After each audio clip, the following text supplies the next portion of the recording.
Where did I take the path that led me to eventually to where I got? I'm finding a way to make this work for me. I'm leaving here a better person. I was like, look, bro, you guys, if you think you're going to get out and it's just going to be good and you ain't been doing nothing in here, you ain't been equipping yourself with the necessary tools that you're going to need to combat your addiction, to combat poverty, to combat...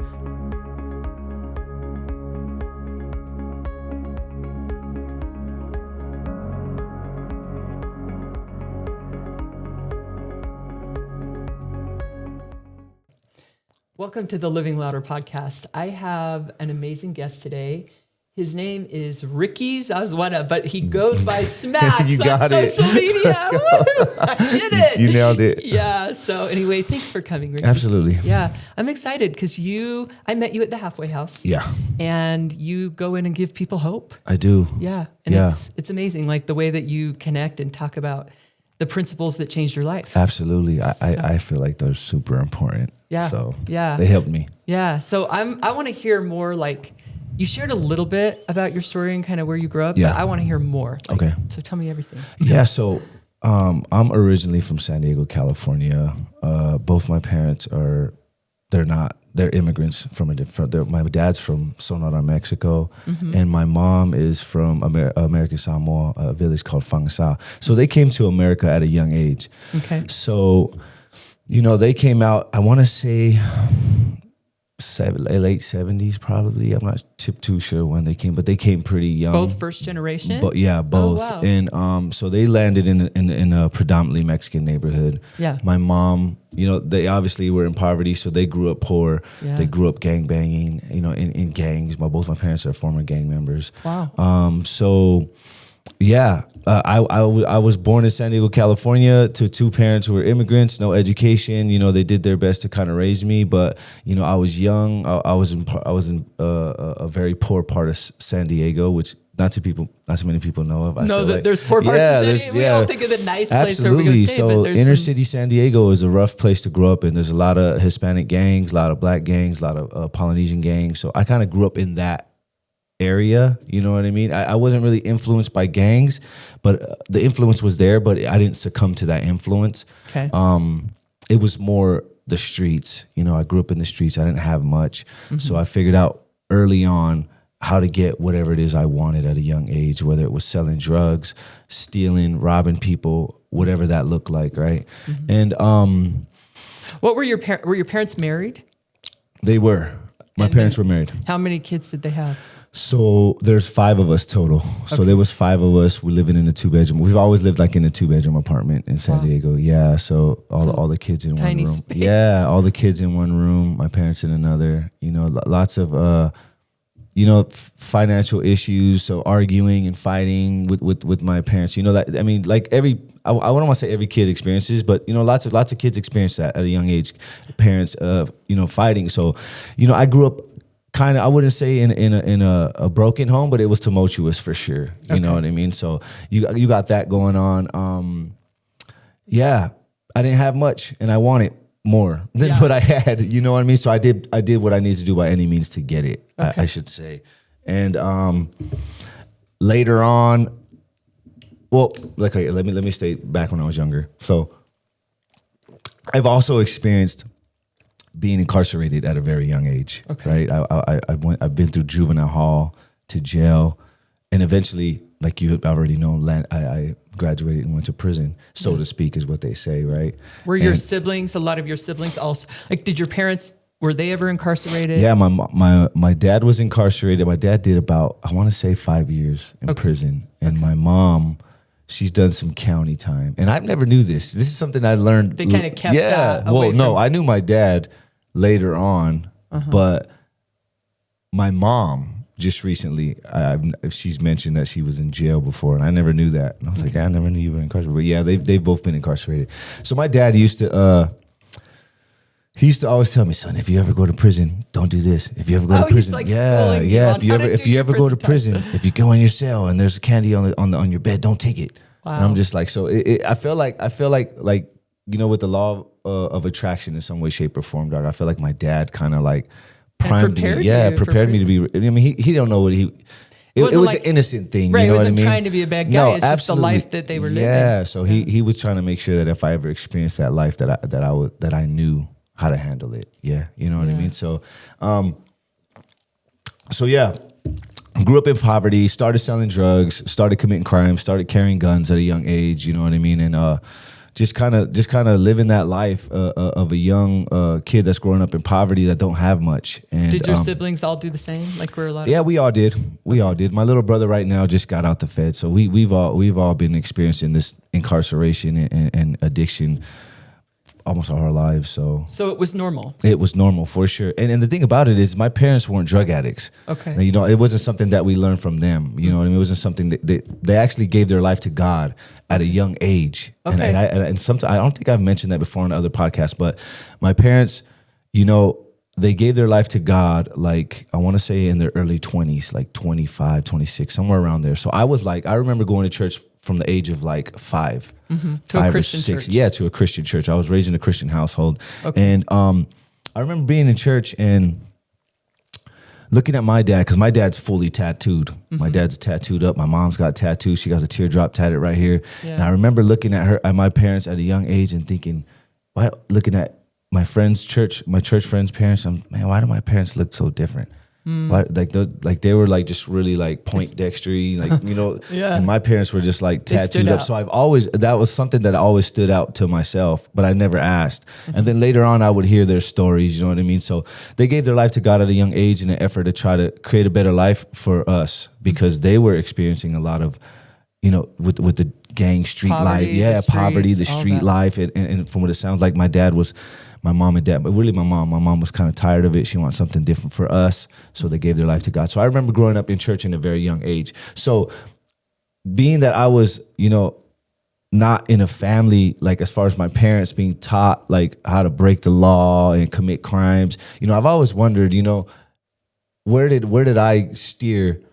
I don't want to say wrong, but where did I take the path that led me to eventually to where I got? And I wholeheartedly believe it was just my environment, just being around, like I said, poverty and in that lifestyle, and it kind of sucked me in. So, What's interesting? So, I did not grow up like that. My parents were middle class, pretty hardworking. Kind of grew up out in the country, but they always had enough. We always had enough money, right? Yeah. And until I got to prison, I had no idea. It just opened my eyes. I was like, bet. there are people that have had to just survive Absolutely. and lived in poverty. Yeah. I was blown away I just was blown away. Like Yeah. I remember one of my friends who got up every morning to go get breakfast, which I did too. But I said, she was like, I'm tired, but I got to go eat. And I said, well, why don't you just make some oatmeal in the unit? And she goes, nobody sends me money like that. I don't have any money. I don't have any family that would Absolutely. send me money for oatmeal. And it was just surprising to me how different my life had been. Absolutely. It's a different thing to survive when you're that young and you just have nothing. If Yeah, you want you a have pair no of shoes, you got to choice. go steal something. Absolutely, right? you have no choice. And our family was for sure the ones that never had enough. You know what I mean? And I say with food, we always, with government programs and stuff like that, food wasn't very like have an issue too much. Maybe towards the end of the month before the food stamps run out, but yeah, I think it's just, man, growing up in that environment, man, you're forced to adjust, you're forced to self-preserve. You know what I mean? You're forced to do what needs to be done to make it happen for yourself, because you can't go ask your parents for stuff. Yeah. Like we didn't play sports, we didn't do any of those things. Didn't have the money. There's no money for it. So when you don't give a child the outlet to prosper, you know what I mean? They're gonna find it on their own, and a lot of times it's not the right way. And for me and my brothers, unfortunately, it was like my little brother just got out the feds. He did a 5-year sentence. He was only out for like a year, maybe under a year before that. Yeah. I was incarcerated with him. My little sister did 7 years in the Utah State Prison. My brother right now is still suffering from addiction and still trying to figure that out. You know what I mean? So I come from a family that, we struggled. Yeah. And I happen to be the one that, I decided that I'm going to change that generational curse, I feel like. So Cool. Yeah. So tell me how that progressed for you. You were in and out of like youth authority, Yeah. juvenile detention. Yeah, juvenile detention. I think of my first charge that sent me to juvenile hall was a weapons charge. Yeah, and the Just judge, a little kid carrying a gun. yeah, and the judge, I remember because he saw something like that was like saw something good in me, I should say. And what he did, instead of making me go like a full sentence, he like made me get on probation, but I had to turn myself in every weekend to get incarcerated to do jail. Juvie time, and then get out, go to school for the week, come back. So that was kind of weird, but yeah, dude, it helped, you know. But it also didn't steer me away from the life that I eventually led to. But yeah, that was my first time being incarcerated in juvenile hall. Eventually, you know, dealing with that and the probation and the drug system through juvenile hall. Around 17, they were like, "Look, man, you're not listening." I remember my probation officer used to come to my house as a teenager. She'd come to my house, and she's gonna come and give me a UA. Mm-hmm. She opened the door. She's like, "Hey, Ricky." I just slammed the door on her face. Boop, slam the door. Or sometimes I'll open. I'll be like, "What?" She'll be like, "I'm here to UA you." I'll be like, "I'm dirty," and slam the door in her face because I smoked a lot of weed at that age. So eventually, they just got tired of spending taxpayers' dollars to come out and deal with me. They say, "You know what? We're just going to put you to the adult system." And then I eventually ended up in doing some time in juvenile jail, San Diego County Jail. Okay. That was the first place I've ever been incarcerated in jail. And San Diego County Jail, it's way different than being incarcerated in Utah. Right. I know you did Fed time, so and I'm not sure how it is on the women's side, but the men's side is extremely political. Yeah, you know, I know it's more political. It's different, but I know I was in Dublin, California, outside of Oakland, and that's a much different experience than being in Utah. Absolutely, right? Yeah. So once I was in San Diego County, I knew it was this. I was like, man, this the first time I'm like 18. Dealing with the politics in San Diego County Jail, it was rough. So, but that was jail stint that I spent, but I didn't really catch like any serious charges. Serious charges until I left. So I left Utah. I mean, I left San Diego when I was like 21. So this was a few years after my jail, and I ended up what it is I ended up catching a case in a different state. I smuggled 4,000 ecstasy pills on the Amtrak from where I'm from, which is San Diego, to a different state. Now it's a federal case. Yeah, so they didn't have proof that I did. But when they caught me with enough pills. So I did state time out there. In San Diego or another state? Another state. Okay. So it was like in the South. So I went out there. I did some time out there, and when I got out, I remember I got out. I did like 8 months, and it was funny because you know they're really racist out there. Are they? And I've never talked about this in detail on any podcast, but you know, I remember that I was sitting in a hotel room. I got my two African American buddies that were with me. They were asleep. It was like 6 a.m, and I've been in this hotel for a week trying to move these pills, and I've been moving them, right.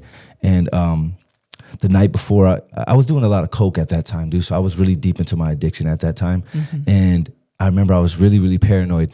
Yeah. So I felt like we were being watched. Yeah. Which in hindsight we were. I wasn't feeling it. Yeah, we were being watched. Right. So the night before, I want to say I had like 2,000 pills left. So I moved them to a different place. I went and put them up in one of my buddy's shacks. His back, and he had like a shack in the back of his house. I put them up, and I remember it was like 6 a.m. and I've been up all night, just like obviously high. Yeah. I got 2 guns on my lap, and I hear a knock at the door. Dum, dum, dum, dum. So I'm like, man, it's early. So I get up. These 2 guys are sleeping. I can't sleep, obviously. Yeah. So I get up. I look through the peephole, and I see this black dude sitting out there. And I'm like, I don't recognize him. Yeah. So I'm like, I go over there and I wake them up. I'm like, hey, man, you guys got to get up. They're like, well, I said, I don't know who that is at the door. I'm not going to open it. Yeah. So he gets up. He's wiping his eyes. I go and stand by the door, pull my gun out. I got my gun gun right here. No. And I'm looking through the front door, and I can see him. But my buddy's right here opening the door, right? Because I'm in the hotel room. Yeah. He opens the door. I watch the guy step aside, and 3 undercovers come barging in, guns drawn. Get your hands up. Put your hands up. I'm like, man. That could have been real bad. Yeah. I mean, somebody could have died. Yeah, for sure. So they ended up arresting me. That was my first major charge. And I remember sitting on the bed, and one of the officers pulled me out, and he was like, because there was some pills in the room. There wasn't a lot of them, but there was like 80 of them. And he was like, whose pills are those? I said, man, those are mine. Yeah. And he was like, no, they're not. I said, yeah, they're mine. He said, and I'm not going to say it, but he said, there's those hard R N-word. That's his. Tell me those are his. I was like, nah, man, those are my pills. Man. And I ended up kissing that charge, man. So that was such a crazy experience to experience that type of racism out there, but also catching that charge was rough. So anyways, I did that time out there. And I never told that story to anyone, but yeah, so I ended up doing that time out there. I did like 8 months. I got out and I went on the run, ended up taking off, ended up I went out to Hawaii for a few months. Did you like being on the run? I did it. Not really. Yeah, I would never. I don't think I would like that. No, well, the thing about it is that they blew up the story because the way they were watching me, so they had an idea of who I was. Right. So in the newspaper, it was like this the biggest ecstasy mover in this year or something like that, right? Yeah. So they had this idea of who I was and what I was doing, but they didn't really catch me with anything. We had guns, we had drugs, but the guns were legally bought. Okay. You know what I mean? So being on the run wasn't fun. Things worse going on the run, didn't you? Yeah. Well, I made it worse, and I stayed away for a while. Mm-hmm. But it wasn't fun because I was constantly trying to I had a hard time trying to get a job because I've never worked before. So now I'm like, all right, cool. I'm gonna move out here. I'm gonna try to get a job. Yeah. And it's just constantly being there. And there was times, I'm not gonna lie, where I felt like they were pulling up to the job, and I'm in Hawaii. Yeah. I'm just like, man, I'm out of here. So living on the run was not fun. Yeah. I can't imagine. Eventually, I moved out here to Utah. What brought you to Utah? So I was out. Around the time that I was on the run, my mom had moved out here. So my mom had moved out here while I was incarcerated in the state where I caught that charge. Right. And I remember talking to her on the phone, and she was like, "Son, just come out here to Utah. Come out here to Utah, and the cops won't find you. There's not much. Yeah, there's not much out here." So I'm like, all right, Mom. So I ended up coming out here in 2007. Yeah. I was out here in 2007.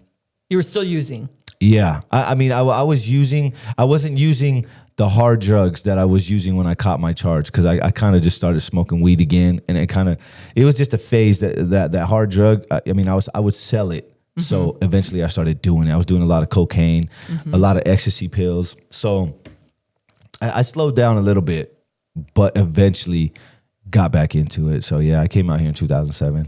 Got you. Yeah. And then what was that? So your mother was living out here? Was your father living out here too? No, my mom and dad separated when I caught that case. While I was incarcerated, they separated, and my dad still lives in California. Mm-hmm. My mom was out here by herself. We have family out here that already lived out here too. We have family that are Mormon, so this obviously is a big Mormon community. They live out here, and I've been out here ever since. You know what I mean? I've been out here ever since, and at first I tried to do good, but me and my brothers did music. I did a lot of music, and we almost got signed. Actually, we were really good. We were really good at doing the music, the hip hop rap scene out here in the mid 2000s, 2010, 2011, okay. And I got mixed up with the wrong crowd. I lost my little brother in 2011. Mm-hmm. How did he pass? He had. So when he was 15, he had surgery. Okay. He had heart murmurs, so they replaced the valves in his heart. Mm-hmm. So they told my son my brother at 15 years old, they're like, bro, sir, you got 10 years to live. Wow. At 15, they said, you got 10 years and you got to come back and possibly do another surgery and you be able to extend your life. Mm-hmm. So he lived 8 years after that. Okay. But when I lost him, it was hard. Yeah. I raised my brother. Okay. I raised him. He lived with me, and when I lost him, it was hard. I just kind of went off on the deep end. At that time, I was using methamphetamines. I started using it a lot harder. Right. Yeah, and it just took me down a deep, deep, dark hole. Being out in the state of Utah, it's just out there in that world. It's evil out there in that world. There's a lot of hurt, a lot of pain going on, and I kind of got caught up in that, and eventually, caught my case that sent me to prison. So what was that? Now, and before that, you got married, right? Well, no, me and my wife have been together for over 20 years. So she wrote it out with you Absolutely. through some of those hard years. Absolutely. So I wanted to ask you that too. Okay. So husband, you've been with him. He was with you too while you were incarcerated? Yeah. So what's kind of crazy, and I've shared this a little bit, but I met Chad. I had been addicted to methamphetamine. Yeah. I had had 2 children, single mom, and I'd had a kid and placed him for adoption. Oh. And so I've been through some hard things already. Absolutely. When I married him, and he's just a really solid guy. Yeah. Right? And I just remember the first time I met him, I was like, man, he's a good guy. Like, Yeah. I wish my life were different. Maybe I could be with someone like that. Absolutely. You know, you just feel the goodness. Yeah. And it just turned out, we still laugh. I'm like, how in the heck did we end up married with my crazy past? But we did, and he adopted my kids, and then we had Good for him. it was really That's a good cool. man. Yeah, he's a good man. Absolutely. So for about 5 years, I was sober, and then I really started grinding. And I'm a hard worker. That's my deal. Okay. You know, I know how to work hard. Yeah, My parents were hard workers. absolutely. So I was building this photography business, and I relapsed. So for me, my addiction takes me out. Like Okay. when I use drugs, I think completely different. Absolutely. I get really grandiose and I think I gotta hustle. I gotta make Absolute- more money. yeah, Money's gonna solve Scarface. everything. Yeah. That's why I call it, get that Scarface energy. Facts. Absolutely. So here I am. I'm like, real estate's a hot thing. So I just start. First, I'm like, let me just buy a couple of these, and then bam, I'm buying a whole subdivision, and I'm Yeah. closing this and turning this and that. Yeah. And Chaz is like, what is she doing? And it's a lot my addiction. Yeah. Because, and it was pills, but to me, like you can use Adderall and opiates, and it's no different than using Absolutely. meth and And heroin. Yeah. It's the same compound, right? Absolutely. And I can't touch any of that stuff, but I did, and eventually got caught up in illegal real estate deals. So we had some rough years in our marriage. bet. Mean, it was they actually indicted him. Oh, They really? hit him That's with a scary. conspiracy charge because I didn't plead early. So Oh yeah, they'll do that. Yeah. If you wait too long, they'll try to scoop up everybody else around you. right, and that's what I did. Yeah. And so, and I, my life, I was so used to like powering through every hard thing. Yeah. Like I'm like, look, I've been a single mom. I've been drug addicted. I've come back from that. You can't have my family. And in my mind too, I'm like, go for the bankers, go for the appraisers. There's so many people that Yeah. are guilty around me, but they had picked me. Yeah. And I didn't think it was fair, but it didn't matter. Like when you're up against Absolutely. the feds, you're up against yourself, a big brick wall. Absolutely. There's no moving the feds, right? Yeah. And so the day that I was sentenced, Chad like stood up and he pled with the judge for me. Like good I for him. knew we would get through it, and we actually grew through it, but it was hard. Yeah. You know, and I love him so much. Like I'm Yeah. so grateful for him. Salute to you guys, man. The reason why I thought of that too, because my wife grinded it out too, and it takes a special person It to does. wait for someone being incarcerated that long. Yeah. And I mentioned this the other day. It's like when we're doing the time, they're doing the time. Just because they're out in the free world doesn't mean they're not doing the time as well, because they're doing it as well. They're on it. They're not. I don't want to say they're just. It's just hard. It's really Yeah, hard. and salute to you guys for making Thanks. it through, because not too many do. And I used to be by the phones and hearing all the arguments and the hard timing and the people going. I'm just like, bro. And and fortunately, I didn't have to deal with that. My wife did good as far as making sure I was okay. I mean, I never asked her for money and anything like that, but being solid and taking care of my kids and raising them and answering the phone and making sure we're good, we're having great conversations, that's important for sure. But don't you think, like for me, what I think is that I was worth the wait. Like Oh, I put for in sure. the work, and I know you did too. And we're gonna get to that, because for me, like the minute I hit the yard, I was like, I'm finding a way to make this work for me. I'm leaving here a better person. Yeah. I am gonna be worth the wait. Absolutely. And anyone can be worth the job or worth the wait if they do the time right. Absolutely. And So- I knew I was worth the wait, but does she know that person? She waited for the person that went in. So Oh, you know what I mean? yeah. She's I've been with her since I was 18, 19 years old, right? So Wow. she's She been saw through it all. all my shit, Oh, So yeah. and when I went to prison, I remember saying to her, when they were like, you got 2 115s back to back, 30 years top, I was like, what? I was like, bro, what? What did you just say? Yeah, so That's heavy. and I remember I having a visit. I said, look, man, I'm not gonna. I told him to go, Yeah, I'm not too. gonna tell you to wait. Yeah, I you said, man, go. that's too long, dog. Right. And we didn't even know when I was gonna come home. I was like, bro, I wouldn't do that to you. Yeah. And she's like, man, you're dumb, Ricky. We're gonna, because we were in San Diego. They caught me in San Diego and extradited me back out here to Utah. So she was like, no, we're gonna fly out there. We'll be out there. Yeah, and she waited the whole time. And of course, while incarcerated, right, like you said, we'll get into it. I did the work, and during that time, showed her a Yeah. different person. And then she was banking on that, me to be different when I came out.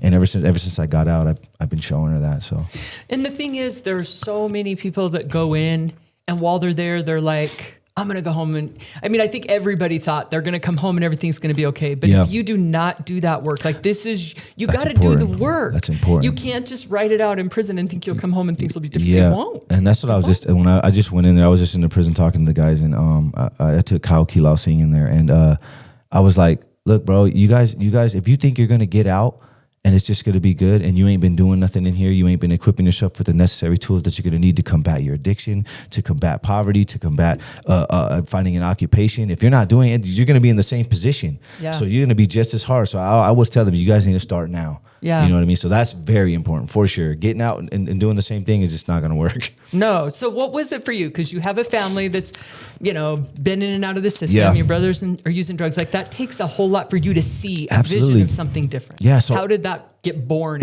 So I did. I've seen a lot. I've done a lot, especially around the years before I went to prison. You know what I mean? And you saw the darkness? Yeah, I seen the darkness. I saw how far I could take it, how dark I can get. I got very, very dark. Okay.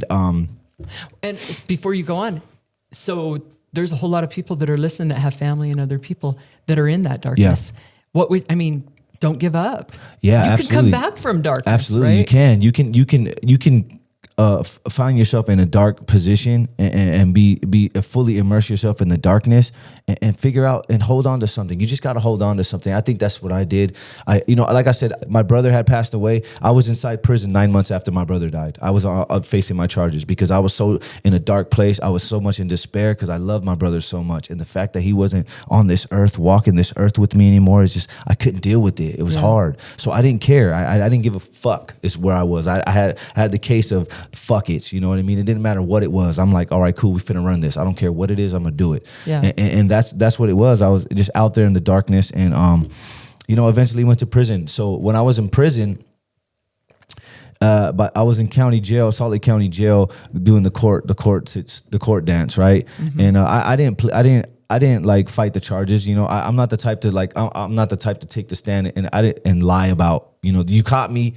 I had an aggravated. It wasn't aggravated robbery, but I got it dropped down to a simple robbery. But the fact that I pulled out a weapon in the commission of a crime and I laid somebody down, that was that. Let me clarify that, because my wife was like, "Dude, you said lay down before, and lay down typically means you killed him." No, I didn't kill the person. Yeah. I physically laid him down on the ground. Yeah. And I told him, "Don't get up. I didn't come here to rob you or kill you." Put my gun away, turn around, and went. And so in the state of Utah, because I pulled out a weapon, I didn't say, "Hey, give me all your money." It's still aggravated robbery. Sure. Yeah. So, and you kind of put yourself in the shoes of the victim. It's terrifying, absolutely. Right? Because they don't know if they're going to get shot. It's rough. Yeah. I wish I could have get in front of that man and just, him to see who I am now and the position that I am now, bro, and just apologize for what I did, because I'm sure it was a traumatizing thing to deal with. So I was dealing with a lot before I went to prison, and when I ended up going to prison, I had been in county jail, like I said, doing the whole court thing. Yeah. And so by the time I was in prison, I was 4 months clean. So I was 4 months away from drugs. Okay. And once I got there. But you can use in prison. Absolutely. You can use in prison. What made you decide to stay clean? So like I said, I was 4 months clean. I was in Unit 5. Unit 5 is the oldest part of the prison. Unit 5 is the old, where they executed the inmates. It's like a long row of cells. I have video of it, actually. And I remember sitting in the library, and there was this guy in there, and we were talking. We were in there for like 4 or 5 hours, almost all day. Yeah. And he was like, "Man, I'm gonna go use the bathroom." I'm like, "All right, cool." He came back. He pulled out a sack of dope. I'm like, "Man, we've been sitting here for 5 hours. You had that in your ass this whole time." So he pulls it out, and I remember he's like, "Bro, you want to get high?" Uh-huh. And I was like, "What?" I was like, "What are you talking about, man?" He opened his hand, and he had like a half an ounce. And a lot of drugs. Yeah, a lot of dope. And he said, "You want some?" And I'll never forget, like, it crossed my mind. Yeah. Like my urge was like, "Hell yeah, let's get high." That impulse. But I literally, it was just different for me. I watched my life just flash before my eyes, all the years of beating up my wife, catching these cases, being in dark spots that nobody knows I was in but myself. Yeah. And I was you could see it all. Yeah, I was like, it never was like that for me before. This time it was. And I was like, "You know what, man, I'm good, bro. Wow. I'm good." And that set the tone for the If you're rest. going to say no there. Yeah. When you make a hard stand like that, people don't realize that like every decision you make is so important. You never know Absolutely. which one is going to be that turns everything. Absolutely. Yeah. And from that day on, that wasn't the last time I was going to be asked if I want to get high. That wasn't going to be the last time I was going to be around drugs. You know, like I said, people fail to understand when I say, because I got 14 years clean, 14, 15 years clean, and 7 of it was in prison. Right. You didn't have a choice. You can't get high in prison. I'm like, bro, I was like around drugs more on a regular basis, on a daily basis in prison than on the street. Right. You know what I mean? So yeah, you are around drugs, and yeah, you are dealing with that temptation. You know what I mean? Right. So that first no just Big deal. set the tone. Yeah, and I did that 7 years. You know, I instantly got a job. You know, I started working in the kitchen. I worked the whole time I was incarcerated because I didn't want to have to rely on my wife for money. So I made sure that I was able to sustain myself, even with the little money that I was getting in there. You know what I mean? And yeah, eventually. You didn't get involved with gangs, which is No, I didn't get involved with gangs because, like I said, in the state of Utah, and I've said it before. I mean, when I was in there, the Polynesians were kind of the dudes. You know what I mean? And I happened to be half Polynesian, half Mexican, and being that I was raised more on my Polynesian side, I was in the Polynesian car, and Utah is the only state that has a Polynesian car. But I think they got recognized in the feds now too. They got a Polynesian car in the feds on the men's side. But yeah, I didn't run with the Southsiders or anything like that. So yeah, so I learned early that, you know, I didn't have to watch my back. Obviously you had to be on point, right? But you chose to kind of walk alone. I did for sure. And they all knew that. But I knew what time it was. You know what I mean? I knew because I'm with the poly car, I'm not going to be out here carrying your shanks. I'm not going to be out here carrying your dope. I'm not a crash dummy. You know what I mean? So if shit pops off, I'm with the function. I'm with it. I'm gonna fight with y'all. I'll get down with y'all when we have to. I'll protect us, but I'm not a crash dummy. You ain't gonna be using me to bust moves. You ain't gonna be using me to do dumb shit, right? So yeah, they knew that early on, and they also knew I wasn't gonna get high, because it used to be, hey Smacks, what's up, Oaks? Let's get high. Yeah. Nah, I'm good. Smacks, what's up? What's up? You want to get high? Nah, I'm good, Oaks. I'm good. Eventually, it was like, man, Smack's too good. He too good. He think he too good. Let him go sit in his cell and watch his TV. I'm like, all right, man. And I always thought to myself, I'm finna be going home though. Yeah. You know what I mean? I'm gonna go home different. So I started working.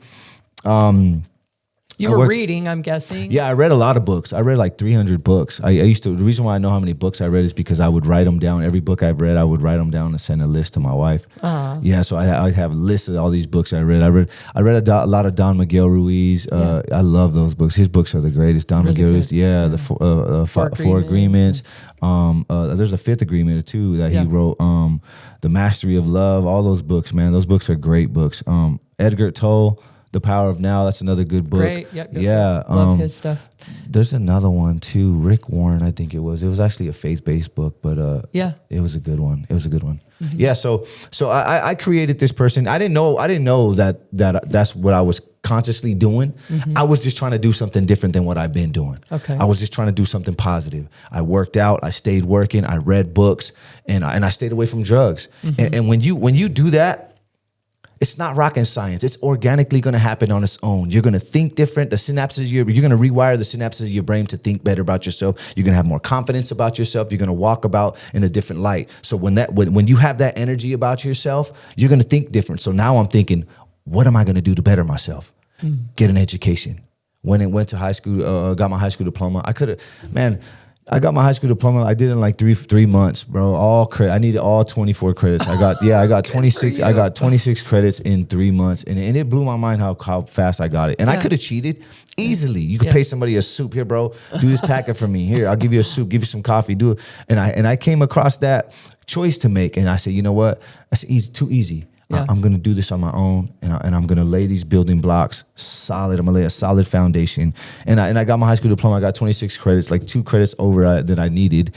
And it's funny because I'm the director of wellness and reentry at the Renaissance Ranch in Bluffdale, right? But I also was a chef there. Mm-hmm. So I would go shopping at Costco. Mm-hmm. And I remember walking through Costco, got my chef coat on, doing my little thing, right, shopping for the inventory. And I see the teacher that taught me in In prison. Oh, that's right. And now he's like, it's been 5 years. So he's already, he was old then. He's a lot older now. Sure. 5 years older. So he's like kind of just like, I don't want to say he's not all there, but you can see his wife, they're like in their, he's probably 70. His wife's old and they're like walking around, right? Bro, I'm 53. I'm rolling up on that. He's so I'm looking at him, I spot him and I don't ever forget her face. I've saw a lot of COs, a lot of people that were staff. Yeah. And I walked up to him and I pointed at him and he looks up and his eyes just light up and he's like, and I said, it's Zazueta. And he was like, "Oh my God, my goodness!" I shook his hand. I said, "Man, I just want to know. I just want you to know, dude, that you played a pivotal role in the man that I became today." And That's I got my high school diploma. He's like, "Man, I remember you.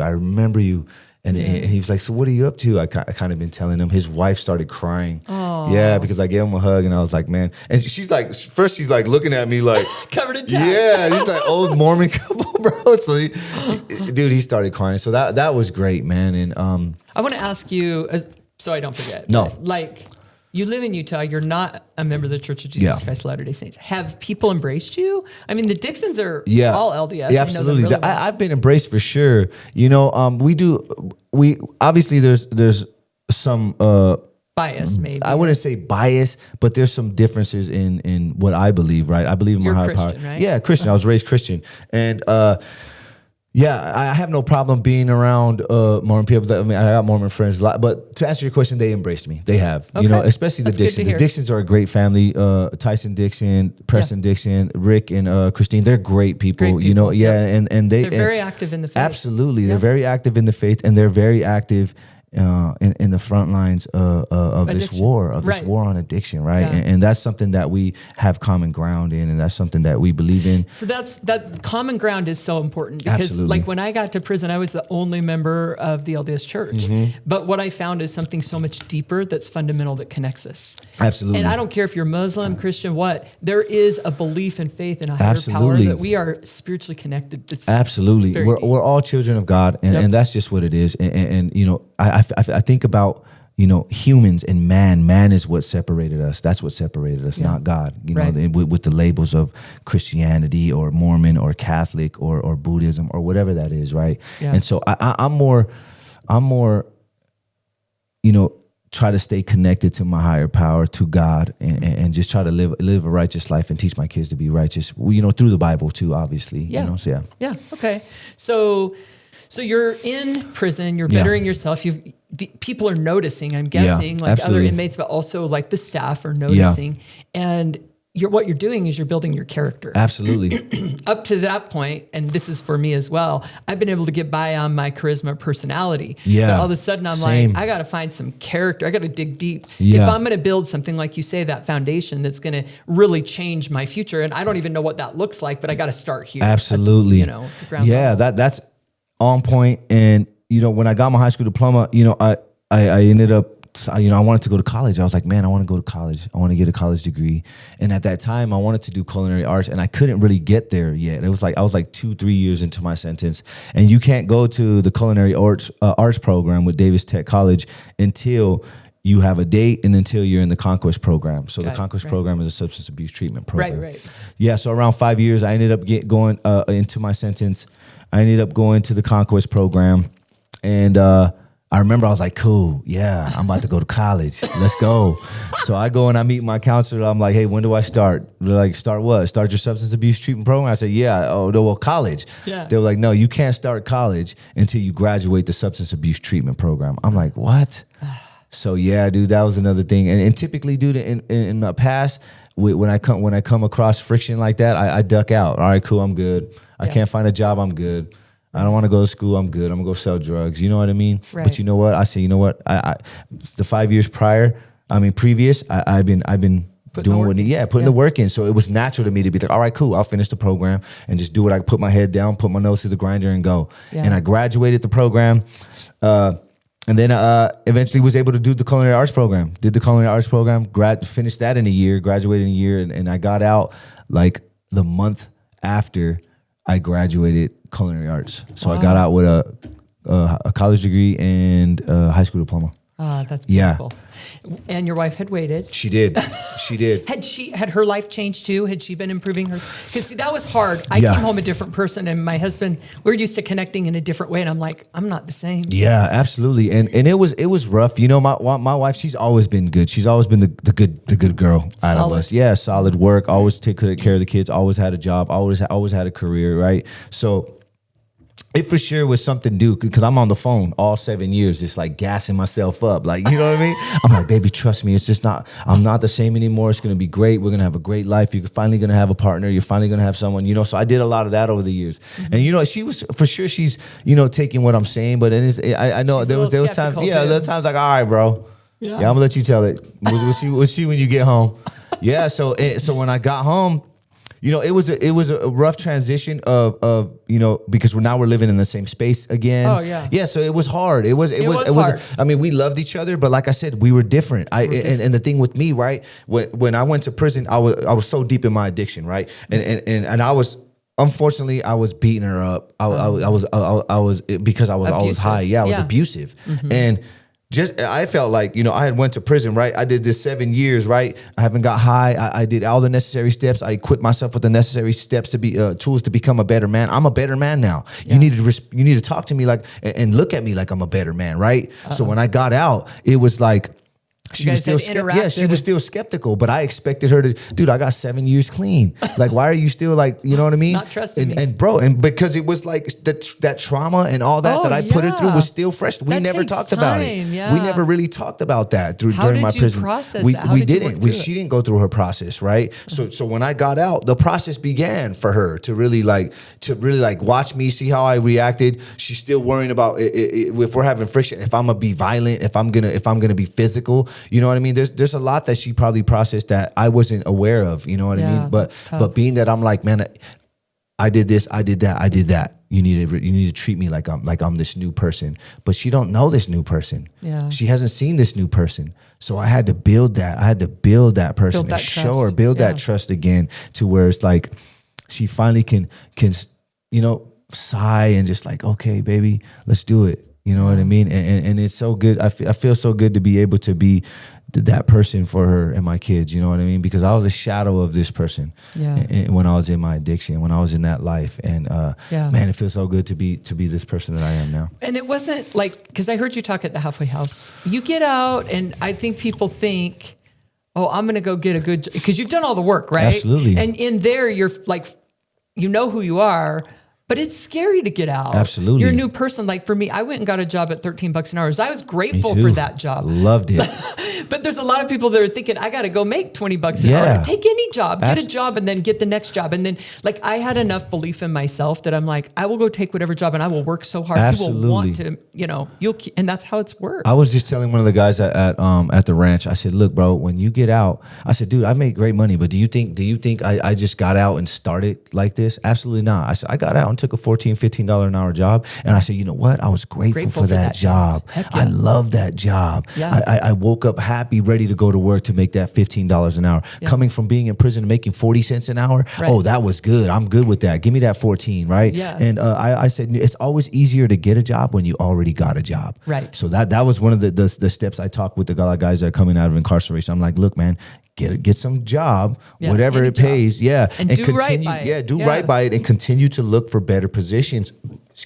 Better positions to put yourself in financially. And because my belief is they're always going to hire somebody who already has a job as opposed to somebody who doesn't. Right. Because it's like he's been through it. Somebody bought into him. Somebody hired him. He's doing good. They haven't fired him. He'll leave. And then it's like, oh, we could poach him. He'll leave. You know, that energy, right? He'll leave that job. At least it's like that in the restaurant industry. Yeah, for sure. It's like that. It's called staff poaching. They'll go to like different restaurants and, hey man, I'll offer you this, a sous chef or a chef, right? Yeah. So I knew that was that if I went to another job, I'm like, hey, look, man, I'm doing good at this job that I'm at, but if you guys want me, I'll leave them right now. You know what I mean? And so right. I did that all the way until I ended up a sous chef at Garage Grill. Okay. I was a sous chef at the Garage Grill. They were giving me like $55,000 a year, which was good money. Yeah, good for getting out of prison. And I remember getting a call because I had my resume on Indeed, and I'm not sure if you met Richard Talavidi. He's a good guy. He's the director of operations, and he called me, and it was the ranch, and they offered me a job, and it's been history ever since. Yeah. But you might you can get a job and you may encounter somebody does the background check and they come back and it's like, and you got to be willing to take those hits. Yeah. Just like you say, let's see, I hurt my wife. So there's consequences. Yeah, to that. That doesn't absolutely. just, our background matters. Like people are going to pay attention to it, right? Absolutely. And so you got to, I had a lady on here who does HR and she was talking about, she had a guy that had committed murder and he'd done his time and he came home and he'd had a job, a factory job that he was doing great. And then the factory shut down and he was in a total panic. He's like, how am I going to get a job with this background? Yeah. And that humility of saying, thank you for giving me a shot. And then, thank you for giving me a shot. That's the best way. Absolutely. You got to roll with your reality. That's what your reality, you got to adjust to your reality. When I did my resume and when I got out of prison and when I put my resume together, you want your job history and all that. So I'm thinking, damn, what am I going to put? I was just in prison. But then I thought about it. I was like, that's job history. Yeah, bro, you were in prison for 7 years, working for 7 years. Put that on there. I did re-entry in prison. I wrote I put that stuff on. And some people hired me for that. I know. So in my last 7 year history, I got lead cook, right? Yeah. I worked as a apprentice electrician. I worked as I helped the teacher like set up the office. So I did like administration type, reception type stuff. Yeah. So I had that all on my resume. And when they asked for like the company, I put Utah Department of Corrections, so they wouldn't know. I worked for the feds. Yeah, I worked for the prison, and they were like, so they wouldn't know. They were like, oh, I see you worked for the prison. Yeah. I did, yeah. And they don't even realize that I literally was just in prison like 2-3 days ago, 4 days ago, a week ago, and I feel like when you want something.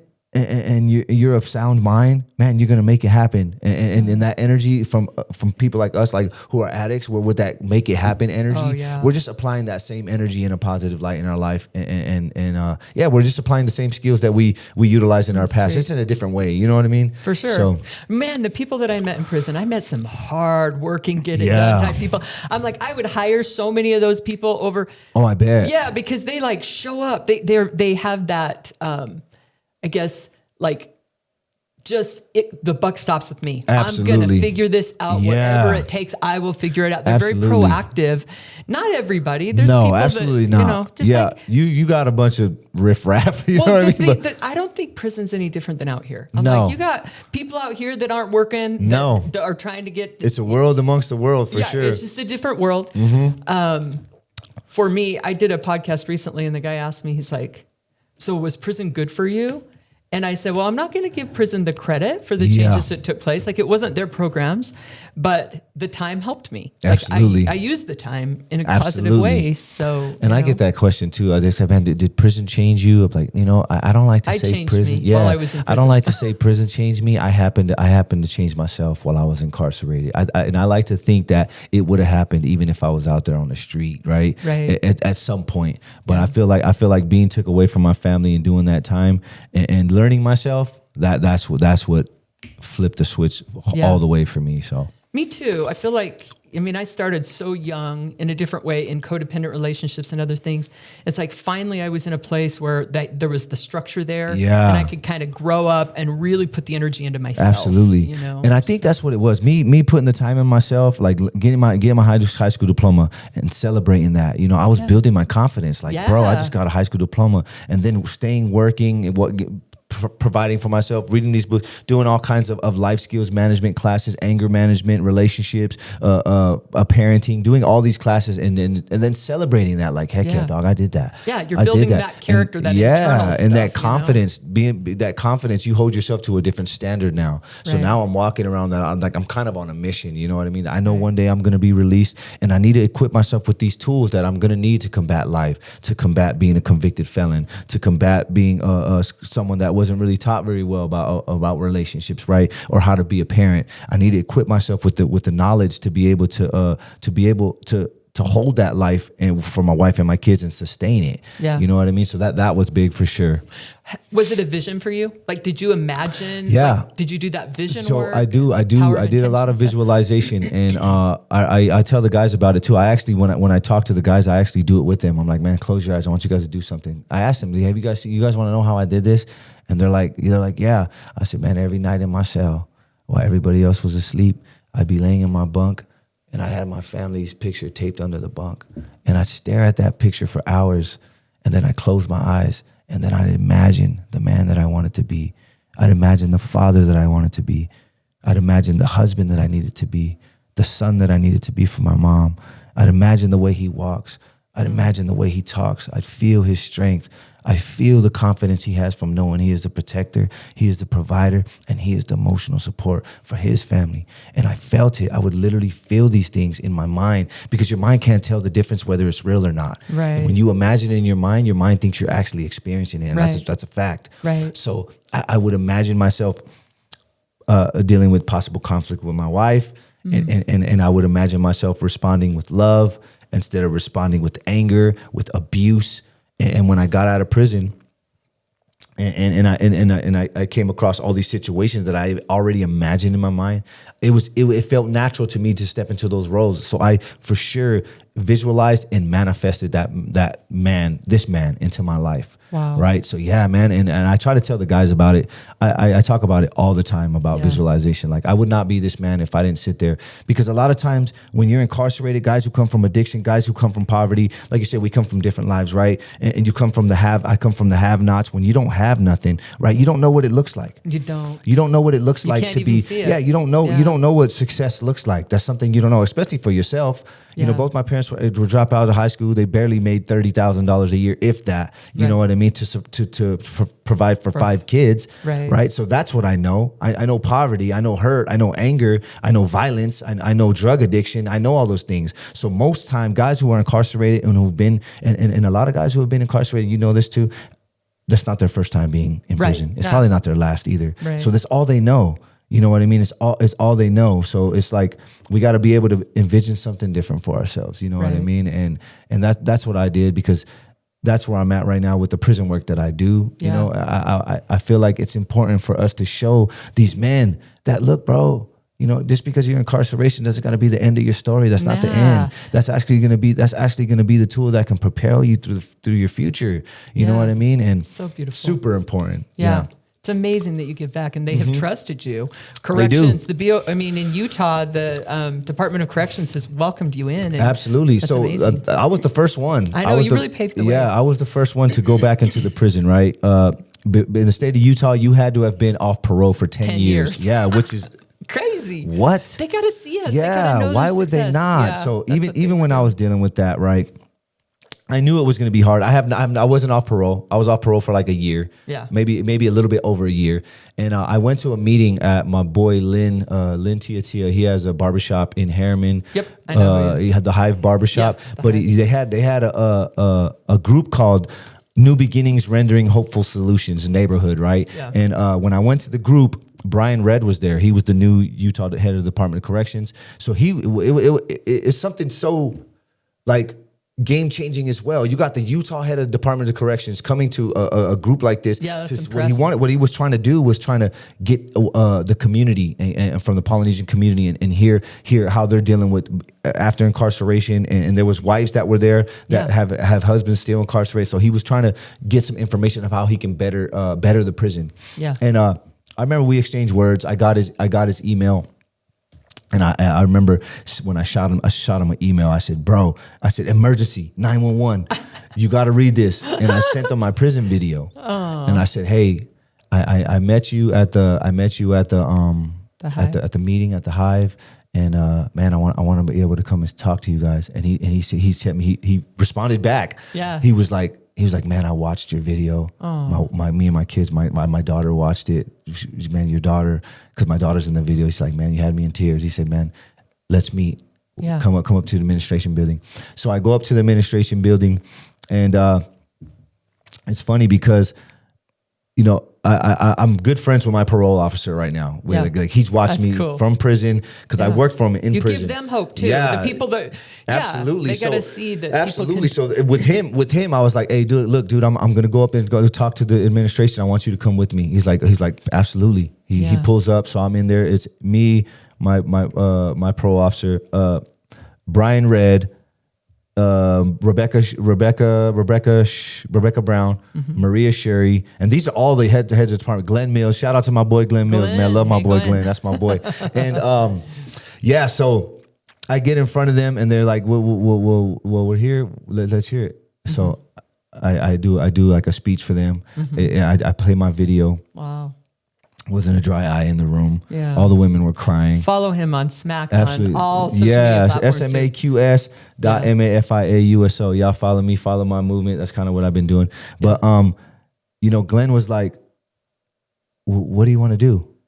I said, look, man, I know I ain't been off parole for 10 years. I haven't even been off parole for 5 years. Yeah. But I want to get back in there. I said, you guys are not going to be able to get to these men like I can. Yeah. You know what I mean? And they were under new management, so it was a different culture they were trying to create for the prison, and it was going to be more, and I didn't know this, but it was just the right time, the way it happened. Right. And Glenn was like, yeah, I don't care whether you're off parole or not. We're going to get you in there. And it's been that's history opened the way since. for a lot of us. Absolutely. Yeah, I know that. And when I saw that, man, I was just like, because I didn't realize that I thought I was the only one trying to get back in there. Yeah. But after I got in there and then slowly seeing other people opening it up, man, I was like, bro, I was blown away for all the volunteers and formerly incarcerated success stories going in there, trying to do work. You know what I mean? It's a big thing. Yeah. And the fact of the matter is every state has a prison. Yeah. Every state has people that are suffering from addiction, violence, and gang affiliation and whatever that looks like, right? Right. So we're the ones that's going to be able to change that. The only one that'll be able to spark that growth and spark that change in a long lasting for longevity is someone who's been through it with them. Absolutely. So yeah, man, shout out to the Utah Department against Brian Red. I know Brian Red took another position. Glenn Mills is about to take another position too, man. So Maria Sherry and Rebecca Brown, I just saw them the other day. I was at the Salt Lake Community Resource Fair with the Utah Department of Corrections, but also with Salt Lake Criminal Justice. Yeah. So it was big. Saw them out there, man. But yeah. What would you say to a guy that's like, or a family that's out there, like, that's going through it, that's in the thick or in the middle of all this hard stuff? So as a family member that's dealing with somebody that's going through it, or the actual person? Either way. Oh yeah, man. So with the family, it's like it's such a hard thing, right? Because a lot of times, holding on for dear life to someone who has no outlook on, it doesn't look like he's ever going to change. Right. It's hard. You could hold on to that person so long and drown with them, right? Mm-hmm. So that's something that's hard to deal with. But I say just continue to show love, and trying to keep the boundary. Yeah, keep the boundary for sure. Because I've said this before, I'm not going to swim out to try to save not you. Sinking with yeah, you, absolutely not. No. Absolutely not. I'm right here. So there has to be some boundaries, because a lot of times, that becomes the reality. The person being addicted, dragging the family along because he knows they're always going to be there. Right. Somebody has to draw that line. And for someone that's suffering from addiction or suffering from, whatever ailments they're dealing with that's causing them to live a life of negativity that could possibly land them to prison, they're feeling the despair, they're feeling the hurt. I would ask them to dig deep in themselves, man. Start celebrating themselves, even though you're in your addiction or whatever that is. Find those little things, celebrate those little things about yourself, because those little wins. You woke up this morning, celebrate you waking up. You stayed, you didn't get high for about 4 hours. Celebrate that. Start building somewhere. Celebrate that. When I tell the guys to do this, they're like, why? What is that? I'm like, bro, the byproduct of celebrating these little wins is building your confidence. Yeah. And a confident man and a confident woman does not get high at all. At all. Yeah. So that's a lot of times with our addiction and us living that life is because we're not confident. Right. Even though we may portray it, we may walk around like, we got this, we've made it, we've done it, or whatever it is. We're still hurting, we're still lost, and we're really not. Because I was that person. Yeah. Like you said, you grandiose. I walked around like, I got this. But inside, I felt so broken absolutely and scared, unsure, not confident of what I was able to do as a father, as a parent, as a provider. I just, So me celebrating myself in prison, celebrating a high school diploma. Oh, that's just a high school diploma. It's a huge win. Bro, it's a win. It's a W for me. Yeah. Stayed working in there. Celebrate that. Yeah. So I said no today. Somebody asked me to get high. Celebrate that. Yeah. Because I'm a firm believer in visualization, manifestation, and celebration. Right. Yeah, So you visualize what you want. When you manifest it, you celebrate it. It's a big important part, because the celebrating part is a feeling. Yeah. You know, you need those feelings. They create more of it. The feelings are like 10 times stronger for me. The feelings and that energy is just so much stronger, and it really can change your paradigm of how you feel about life. And it did that for me. Yeah. Thank you so much. Absolutely. I am so excited to see everything you're doing, and then you. going to continue. You as well, man. I've been looking at a lot of your socials, medias, and everything you've got going on, man. You and Manny Dog, you guys are out here killing it, man, and I love it so much. Thank you. I'm so glad. I didn't even realize you had it. I remember when I saw you at the thing, I was like, dude, I seen you somewhere. Oh yeah. And you were like, it may have been on social media, and I'm like, it was social media though, but I didn't know that then. Yeah. And until like literally recently, like 4 months ago, it came is. across because you didn't give me the energy of someone that had a social media. I was like, yeah, she's not the damn social media. That's like a young thing, or like people for the kids. You know what I mean? And then I saw your socials. I was like, bro, I saw the with Manny show. I was like, damn, I have seen this on TikTok. I seen it on TikTok. I think it was.